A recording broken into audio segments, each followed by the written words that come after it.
pitch clock has started again. I'm your host, Connor Nelson, and this is Baseball Debate at Game Speed, which means no wasted time. And with that, I'm excited to reintroduce one of our favorite guests, the voice of the Florence Y'alls. We've got Rory in the building again to take on the clock. Rory, how are you? I'm good. I'm good. I'm glad to be back. A little bit more adjusted this time in terms of, learning the pitch clock. I know I balked already. Maybe we can balk again and get a little bonus question, but I'm excited to be back, Connor. Yeah, hey, everybody loves the second time around on the pitch clock because once you get a feel for the clock and you know how fast you got to speak, it gets a lot more fun. So, with that, we'll get right into it since you already know the rules. Rory, you're a Phillies guy. The audience who saw your first episode know this, but who's one player on the Phillies you're expecting a breakout season from? It's tough. We're running the same lineup back. I'm going to say a re-breakout from Adolis Garcia. And in terms, I just kind of compare him to Nick Castellanos. He had 19 home runs to 71 RBIs. Castellanos, 17 home runs to 72 RBIs. He's a better defender. He's playing in a better ballpark. I'm going to say Garcia. I like that pick too. He was one guy that I've highlighted. I may ask you another question about him a little bit later on. Hint. But yeah, do you think it's just a change of scenery thing for him? Because it feels like he had a really good thing going in Texas and it just kind of fell off out of nowhere. Yeah, I think it is a little bit of change of scenery. Maybe you see that with Robert too this season, with the Mets. But he brings a lot of energy. I think that's something that Phillies fans will love, especially in that ballpark. And it's something we've kind of been missing these past few years in the playoffs. He's a known playoff performer. I'd love to see it again. All right. Well, I think we will see it again. If he gets the starting opportunity in the outfield, I think it's his spot. They moved on from Castellanos, so I'm hoping he takes it. And then that kind of moves me on to the next thing. You said they're running back pretty much the same lineup, but FanGraphs doesn't think the Phillies are going to be the same team because FanGraphs is projecting Philadelphia to close the season with a record of 87 and 75, 9 games under where they finished last year. So my question to you is, Roy, do you think the Phillies go over or under that projection of 87 and a half wins? As a Phillies fan, it would be so remarkable just for us to have the best season we've had in recent years because everyone's been frustrated over the offseason. I'm going to say over. I mean, that's what, like 6 games above 500. They got to be better than that. So I'll say over 87 and a half. Who do you think is the biggest competition in the East right now? I know the Braves have kind of been in a weird spot for the past couple of years, and then the Mets are obviously still here. The Braves need a lot to go right. They're still injured. They lost, Schwellenbach and Waldrip again is injured or whatever. I want to say the Mets, but I still, the Mets added a lot of big names. I don't know if they added a lot more value. Pete Alonso's a big loss, and then we get killed by Nimmo and McNeil, so losing them, I don't know. Well, I think you got into your Phillies vibe right there a little bit too heavy because I think we caught you on another balk right there. So, Rory, you've faced one balk challenge already. Let me get your quick thoughts before you go into balk challenge number 2. How you feeling? Hey, you know what? I was already past the pitch clock when I was pitching in college, so I never had to deal with it. That's why I got two balks here. Hey, I was in the final year of the pitch clock. That crap sucked, and it was just the umpires counting in their heads. Can you imagine how often Oh that got man, screwed up? that's brutal. All right. Anyways, balk challenge. Here we go. The quick rules. Once I end my question, clock will start. You'll have 15 seconds to list off as many answers as possible. So the last question I gave you, there were only 7 possible answers. This question right here, Rory, there's unlimited possible answers. It's really as far as the imagination can take you. So as a broadcaster and a guy who's been in a dugout for a long time, I'm excited for you to attempt this challenge. I'm going to need you, Rory, to list off as many ways to say the term or describe the term home run as you possibly can, starting now. Blast, so long, dinger, home run, obviously. That counts. I guess 2-run homer, 3-run homer, grand slam, grand salami. Man, where's the Bang. clock? There goes the clock. We're going to have to rewind it again because, like I said, it's hard for me to keep count on my hands. But I believe you got at least 7, maybe 8 or 9 right there. So we'll have to run it back.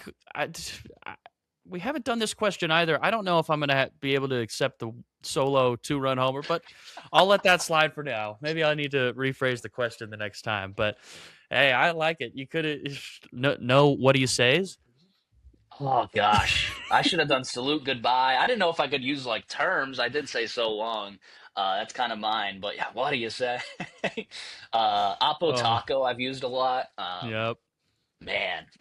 Yeah. So hey, there may be some more questions that are similar to that. So now that you've been warmed up to it, you like I said just on the last question, you're the first one to see both of these Balk challenge questions. So hey, you didn't get any warm up, no warning, and I think you fared pretty well. So that's probably the most amount of answers we've received on a pitch clock question. Also for the Balk challenges. So hey, you're setting records out here. That's all that matters. Hey, that's good. That's good. We'll see how other people do with it. All right. So we think the Phillies are going over 87.5 wins. That's the conclusion of that topic. And our final one here today for you, Rory. This is a fun one. We haven't done it yet on the show, but I'm going to give you a Phillies player and a stat, one at a time. I got 5 names for you.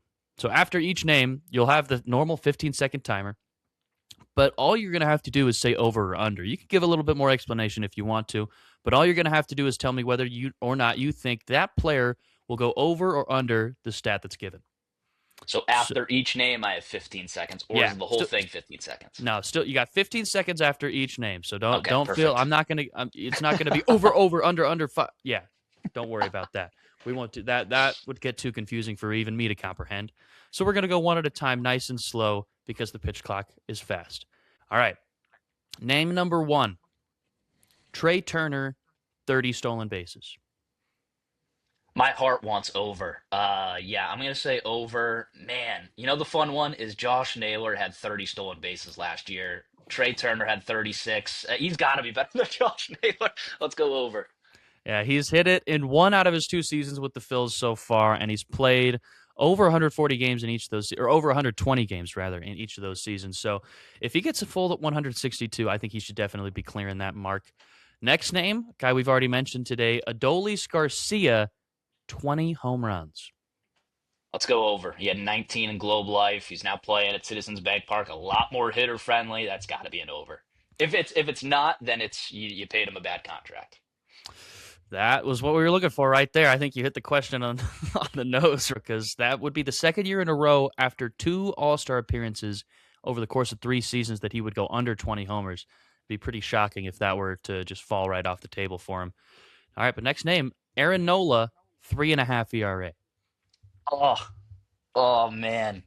I'm gonna go. I'm gonna say it's over 3.5 ERA. I hope it's under, and anything is better than last season. But let's say over because under 3.5 is pretty difficult for him. I think.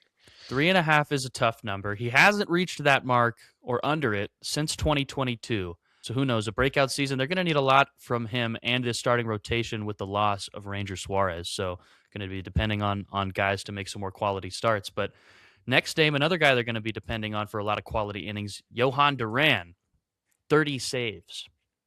Over, over. We're gonna see him chase 50, hopefully 60. Ooh, 50, 60. I like that number. He did 30 for the first time last season, and he was with 2 different teams. So yeah, I think one full season with the Phillies is going to be really fun to watch. All right, next name and the last name we got for you here today, Christopher Sanchez, 3 ERA flat. Over under that. Let's get fun. Let's go under. Let's go under. He's gonna have another good season. Gonna challenge Skeens a little bit more. Let's go under. That changeup's crazy. Challenge Skeens. All right. Well, follow up question: where do you think Christopher Sanchez receives most of his Cy Young votes next year, if he receives Cy Young votes at all? Because he did this year. Skeens is tough. I mean, it would be second place. I think Skeens has it until his arm falls off or he gets traded to the Yankees or however that whole debacle goes. But it'd be really really tough, especially just with marketability for Major League Baseball. They want to market a guy like that in Skeens versus Christopher Sanchez, who they didn't even give an All Star game nod to last year. So um, I'll say second place. All right, I like it. Rory, thank you for hopping on the pitch clock today. I loved the Phillies topics. Hopefully, we can get some more Phillies fans in the comments letting you know what they think of how this season is going to turn out. Maybe some of those stat projections, if they're agreeing with you, disagreeing with you. And hey, 2 pretty successful Bach challenges, I'll have to say, Rory. I had one more for you, and it was another broadcast question. Do you want to just rip it for fun, just cuz? Let's do it. Let's do All it. right.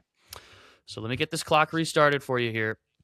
One more question. The only hint is that it was similar to the previous one. So, as a broadcaster, a guy who's been in a dugout, in the next 15 seconds, I'm going to need you to list off as many ways to describe a pitcher striking out a batter as you can, starting now. Got him looking. College strike three. Dots up the outside corner. Uncle Charlie. That's Mick's favorite one. Hung him tossed him a chair. Hung him a curve. There's a call. All right. Well, you got five for sure. We're gonna have to rewind the hung him a curve. I don't know if that's necessarily a strikeout unless he was frozen. It's So true. maybe we'll let the comments debate on that one. I think it could definitely go both ways now that I'm thinking about it more. So maybe we won't even have the debate and we'll give you six. But hey, that was the pitch clock today, Rory. Thank you so much for hopping on. Lastly, I'll give the mic back over to you. Any last words for the audience after competing today? By the way, I missed Snapdragon. That's one of Mick's too. The old Snapdragon. No, thanks for having me on, Connor. This is really fun. Hopefully, sometime down the line, maybe in the season, I can hop back on here. Oh, yes, sir. Definitely. We will be having you back. We're going to be talking baseball all season long. If you're looking for more pitch clock, you can find us YouTube, Spotify, TikTok, Instagram.